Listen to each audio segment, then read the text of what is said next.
Hi guys! Ngayon gagawa tayo ng avocado seeds. So ito na yung seeds na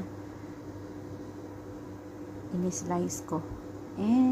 Or cut in small pieces.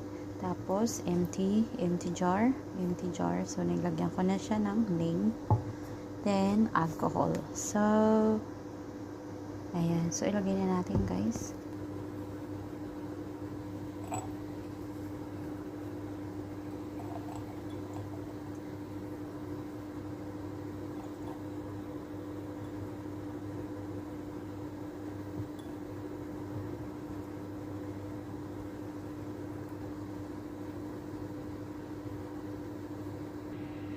So, ayan, lagyan na natin to ang ating alcohol.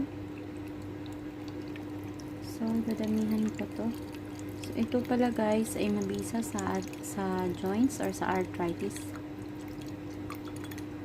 Ayan. Ito po ay buto ng avocado. So, ayan.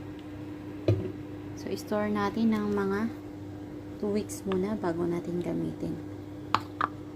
So, ayan. Soak natin yan dyan. So, that's all. Okay. Bye, guys.